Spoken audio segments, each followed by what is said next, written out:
নির্বাচন করতে পারছে না তাদের আইডেন্টিটি নিয়ে। কিন্তু একটা জিনিস এখানে মানুষের বুঝতে হবে, যেটা আমি কোর্টের রায়ের পরে আমি কিছু সাধারণ মানুষের মধ্যেও কিছু কনফিউশন ছিল, জামাত নিষিদ্ধ হয়ে গিয়েছে কিনা। জামাত কিন্তু নিষিদ্ধ হয়নি, এই জিনিসটা আমার মনে হয় যে মানুষের আন্ডারস্ট্যান্ডিং। জামাত পার্টি হিসাবে কিন্তু তার কার্যক্রম চালাতে পারবে, সে নিয়ে আসলে আমারও কনফিউশন যে একটি দল রাজনৈতিক দল হিসেবে তার কার্যক্রম চালাতে পারবে, একটি গণতান্ত্রিক দেশে রাজনৈতিক দল থাকবে কিন্তু সে নির্বাচনে অংশ নিতে পারবে না। বাংলাদেশের রাজনীতিতে অনেক রাজনৈতিক দল আছে, তারা রাজনৈতিক কর্মকাণ্ড চালাচ্ছে, কিন্তু তারা কিন্তু নিবন্ধিত রাজনৈতিক দল নয়। আপনি যদি রাজনৈতিক দল হিসেবে আছে কিন্তু তারা নির্বাচন করছে না, নির্বাচন করতে পারছে না, কারণ নিবন্ধিত হওয়ার জন্য কিছু ক্রাইটেরিয়া ফুলফিল করতে হয়, রাইট? মানে ওগুলো ফুলফিল তারা করতে পারছে না বলে তারা নির্বাচন কমিশনে নিবন্ধিত নয় বলে তারা ইলেকশন করতে পারছে না, কিন্তু রাজনৈতিক কর্মকাণ্ড তারা পরিচালনা করতে পারছে। জামাত রাজনীতি করে যাবে কিন্তু নির্বাচন করতে পারবে না, এর কি প্রভাব দেখতে পান মানে আগামী মাসগুলোতে, আগামী নির্বাচনে, মানে আপনার বিশ্লেষণ? একটা হচ্ছে আমি একটু করে এক লাইনে সাপ্লিমেন্ট করি। যেমন আপনি যদি 18 দলীয় জোটে দেখেন, বিএনপির নেতৃত্বাধীন 18টা দলেরই যে নিবন্ধন আছে তা কিন্তু না, অনেক দলের আছে যার নিবন্ধন নাই, তো তারা ইলেকশন করতে পারবে না। আপনি যদি ইসলামী ঐক্য জোটের অনেক শরিক সংগঠন যাদের নিবন্ধন নাই কিন্তু তারা রাজনীতি করছে। এখন ঘটনা হলো জামাত যদি রাজনীতি করবে কিন্তু নির্বাচন করতে পারবে না। একটা পার্টি আসলে পলিটিক্স করে কেন? তার আলটিমেট গোল হচ্ছে সে যেই চিন্তা যেই আদর্শ নিয়ে সে রাজনীতি করে, সে ক্ষমতায় গেলে তার ওই চিন্তা আদর্শ বাস্তবায়ন করার একটা সুযোগ তৈরি হয়।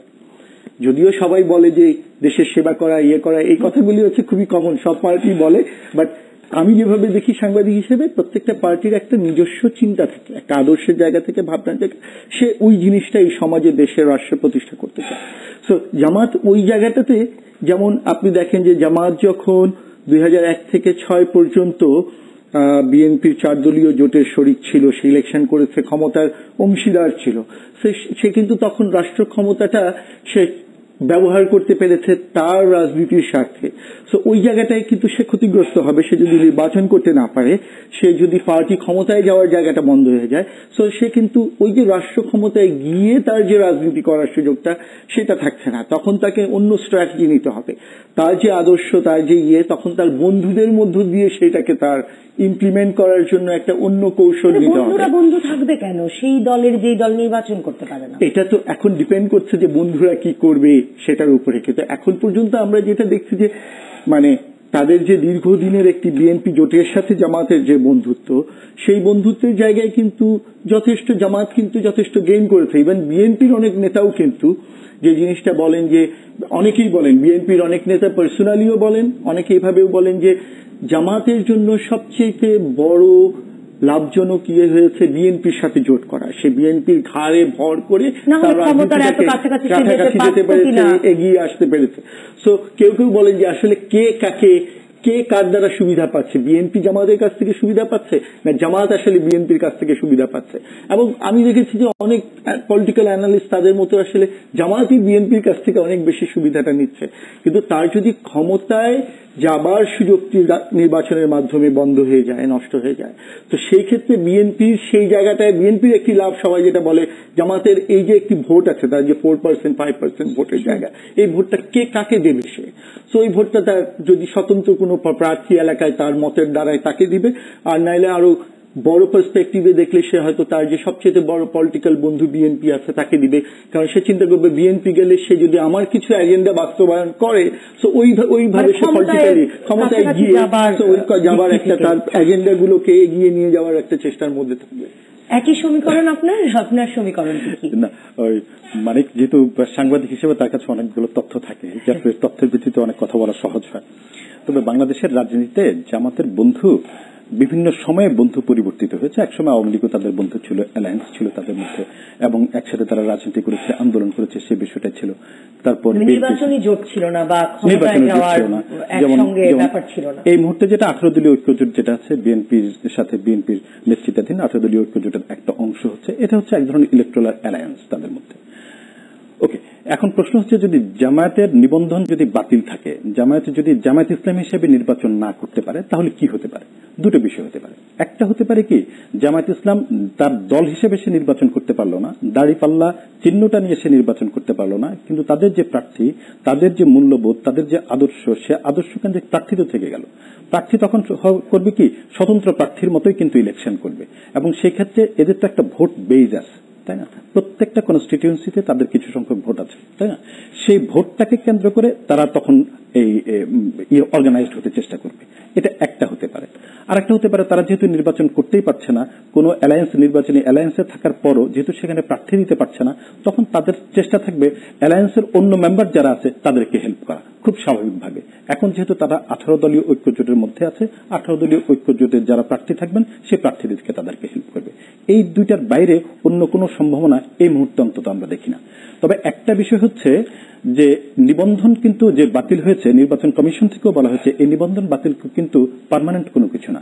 এমনও হতে পারে তাদের যেসব কারণে তাদের এই নিবন্ধনটা বাতিল হয়েছে, সে টার্মস এন্ড কন্ডিশনস তারা যদি ফুলফিল করতে পারে, তারা আরেকবার তারা কিন্তু এটার জন্য অ্যাপ্লাই করতে পারে। তার মানে হচ্ছে নির্বাচন কমিশন মাঝে মাঝে এই নিবন্ধন করার জন্য অ্যাপ্লিকেশন কল করে, সে অ্যাপ্লিকেশন কল করে তারা সেখানে যেতে পারবে, এবং টার্মস এন্ড কন্ডিশনস তারা যদি প্রপারলি ফুলফিল করতে পারে, তাদের যে গঠনতন্ত্র আছে সেই গঠনতন্ত্র যদি যথাযথভাবে নির্বাচন কমিশনের চাহিদা অনুযায়ী তারা যে পরিবর্তন করতে পারে, সেই ক্ষেত্রে নিবন্ধিত হবার ক্ষেত্রে আর বোধহয় এবারের নির্বাচনের আগে এই প্রশ্নটিও আমি জুলফিকার আলী মানিক হয়তো বলতে পারবেন যে এবারের নির্বাচনে আসলে আমাদের মানে আইনি প্রক্রিয়ায় কিংবা আবার যদি সুযোগ দেওয়া হয় তাদের কিছু গঠনতন্ত্র সংশোধন এনে আবার পুনর্নিবন্ধন করার কি ধরনের সম্ভাবনা আপনি দেখেন? নির্বাচন তো আর বেশি দিন নাই, তা আমরা যদি ধরেই নিই যে আগামী 5-6 মাসের মধ্যে নির্বাচন হচ্ছে, এটা কি আসছে। তো দুইটা, একটা হচ্ছে যে এখন সুপ্রিম কোর্টে একটা ছুটি চলছে, ছুটিটা শেষ হয়ে যাবে সেপ্টেম্বরের মাঝামাঝি। তো তখনই হচ্ছে গিয়ে জামাত তার এই আপিলের ইস্যুটা সুপ্রিম কোর্টে নিয়ে যাবে। তো যখন পূর্ণাঙ্গ বেঞ্চে এখন আপিল শুনানি কতদিনে নিষ্পত্তি হবে এটার কিন্তু কোনো নিশ্চয়তা নেই। যদি সুপ্রিম কোর্ট মনে করেন যে একটি অগ্রাধিকার ভিত্তিতে মনে করে আগে শুনে এটার মীমাংসা করবে, তাহলে হয়তো নির্বাচনের আগে মীমাংসা হলে একটা সুপ্রিম কোর্টের মীমাংসার মধ্য দিয়ে এটার একটা স্থায়ী বা শেষ রায় পাওয়া যাবে, যেটা হচ্ছে যে চূড়ান্ত রায়। যদি না হয়, যদি পেন্ডিং থাকে এবং যদি সুপ্রিম কোর্ট স্থগিত করে দেয়, তাহলে কিন্তু আগামী নির্বাচনে যদি এই রায় স্থগিত থাকে সুপ্রিম কোর্টের রায়, তাহলে জামাতের কিন্তু সুযোগটা থাকবে, কারণ ওই রায়টা কার্যকর না। আর যদি সুপ্রিম কোর্টে চূড়ান্ত রায়ে যায়, সেই রায় যদি জামাতের পক্ষে আসে তাহলে তো তার সুযোগ থাকছে, আর যদি বিপক্ষে যায় তাহলে কিন্তু সে আসলে এই নির্বাচনে তার সুযোগটা তখন একটাই অপশন থাকছে, যেই কারণে তার নিবন্ধনটা বাতিল হয়ে গেল, অর্থাৎ তার গঠনতন্ত্রে যেটা হচ্ছে সংবিধানের সাথে তার সাংঘর্ষিক আছে, তার বাংলাদেশের যে মূল নীতি যেভাবে গণতান্ত্রিক যে রাষ্ট্র ব্যবস্থা সেটার সাথে তার গঠনতন্ত্রের একটি দ্বন্দ্ব আছে, এই জিনিসগুলি যদি সে কারেকশন করে নির্বাচন কমিশনকে যদি সে সন্তুষ্ট করতে পারে যে সেটা কি আইনি প্রক্রিয়ার বাইরে, মানে সে আলাদাভাবেও এটি করতে পারে জামায়াতে ইসলাম। এখন মনে করেন যে যেই সকল কারণে তার নিবন্ধন বাতিল হচ্ছে সেটা তো রায়ে ব্যাখ্যা দেওয়া হচ্ছে যে সে যদি সেই জায়গাটায় তার আবার অ্যামেন্ডমেন্ট করে, যেমন আপনার মনে আছে যে 2008 সালে যখন কেয়ারটেকার আমলে তখনও কিন্তু তার গঠনতন্ত্র অনেকবার সংশোধন করতে হয়েছে এই নিবন্ধন পাওয়ার জন্য।